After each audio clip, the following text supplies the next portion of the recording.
Seorang ahli kitab akhir zaman agama buatan Paulus yang menuhankan Yesus Asyamiri yang pernah menjadi murid Nabi Musa dan berkhianat kepada Nabi Musa dengan menyembah sapi. Ketahuilah Yesus itu Asyamiri itu sendiri. Ketika Asyamiri telah mendengar adanya Nabi Isa ibnu Maryam, dia terusik, karena dia nabi dan rasulnya iblis yang disebut Lucifer. Lalu Asyamiri menggunakan sebuah nama, Yuda, untuk sebuah misinya itu. Dengan nama Yuda, ia menjumpai Nabi Isa ibnu Maryam dan menjadi murid yang ke-13 dari 12 Hawariyun itu. Dan sebagai nabinya Lucifer, ia membuat fitnah bahwa Isa ibnu Maryam bisa mengancam posisi Raja Herodes II sebagai raja yang menyembah matahari. Berita yang beredar sampai ke telinga Herodes. Lalu ia dengan pasukannya mencari Nabi Isa dengan maksud untuk menangkapnya baik dalam keadaan hidup atau mati. Namun tidak mudah mendapatkannya. Lalu Herodes mengumumkan kepada penduduk, siapapun yang menemukan keberadaan Nabi Isa ibnu Maryam akan mendapatkan hadiah.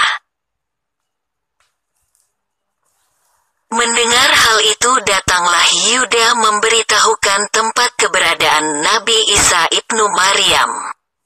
Pergilah Yuda sebagai petunjuk jalan yang diikuti oleh pasukan Raja Herodes.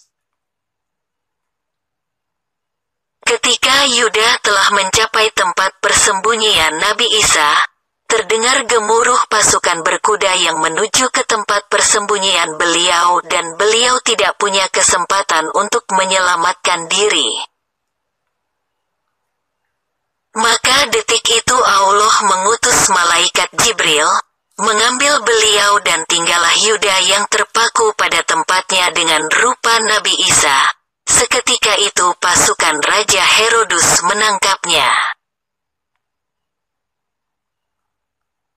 Yuda meronta-ronta sambil berkata bahwa dirinya bukan Isa ibnu Maryam.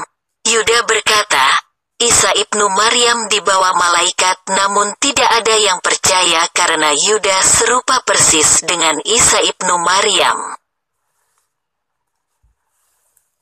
Karena diseret oleh pasukan Raja Herodes, ia pun menjerit, Eli, Eli, sabachthani, artinya Tuhanku, Tuhanku, kenapa kau tinggalkan aku?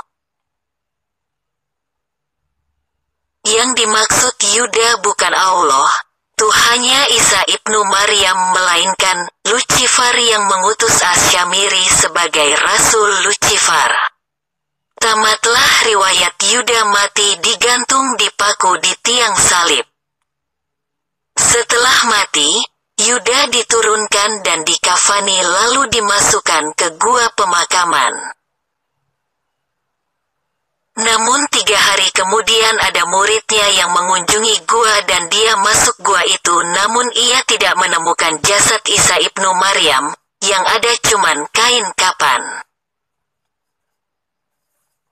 Tersebarlah berita itu yang membuat orang-orang takjub atas keajaiban itu.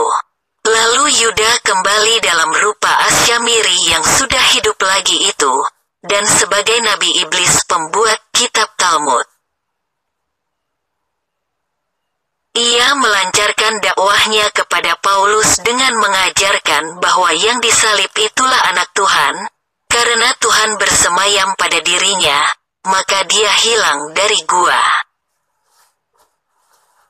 Karena dia itu Tuhan, dia disalib untuk menebus dosa orang-orang yang percaya padanya adalah Tuhan.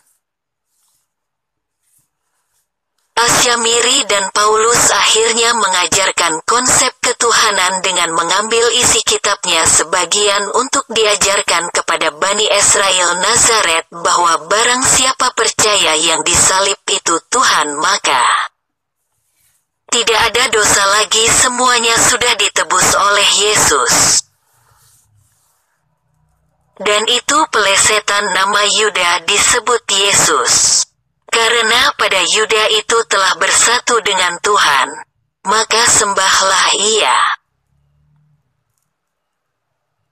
Ajaran Asyamiri ini diyakini oleh Paulus, maka jadilah Paulus membawa ajaran Asyamiri menyembah Yesus yang sudah Kristus, selalu disebut Tuhan Yesus Kristus. Jadi Yesus Kristus itu bukan Nabi Isa ibnu Maryam. Dan umat Kristen itu bernabikan kepada Rasul Paulus dan bertuhan kepada Yesus. Karena itulah keyakinan Asyamiri kepada Lucifer pada saat dirinya sudah mengalami mukjizat dari iblis itu. Paham ya? Lihatlah. Apakah ajaran Talmud 1 dan 2 masuk akal? Mengajarkan apa kitab Talmud 1 itu? Semuanya ajaran iblis kepada Asyamiri. Jangan mau dimurtadkan akibat tidak tahu ajaran Asyamiri dan Paulus.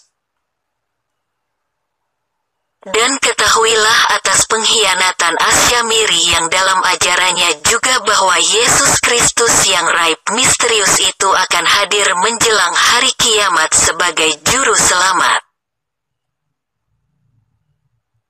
Ketahuilah Asyamiri itu sangat sakti sehingga dia bisa wujud dan hilang, dan nanti juga bersama Lucifer itu Asyamiri benar-benar akan tampil lagi sebagai pembohong mengaku sebagai Tuhan Yesus. Kristus sang juru selamat di puncak Gunung Habsi antara Mekah dan Madinah. Dan dia akan melakukan atraksi puncak kehebatan kesaktian ilmu sihirnya, bisa mendatangkan hujan, petir dan lain-lain sehingga semakin banyak yang menyembahnya. Dan saat itulah keinginan umat Kristen dan umat Wahabi yang ingin menyembah Tuhan berwujud makhluk terjawabkan. Penganutnya sekarang ini sedang gencar menghujat Nabi Muhammad dan Allah Subhanahu wa Ta'ala lewat debat-debat eksklusif di YouTube. Dengan perkataan, Nabi Arab, Tuhan Arab, Allah apa itu? Tidak ada Allah. Tidak kelihatan seperti Tuhan kami.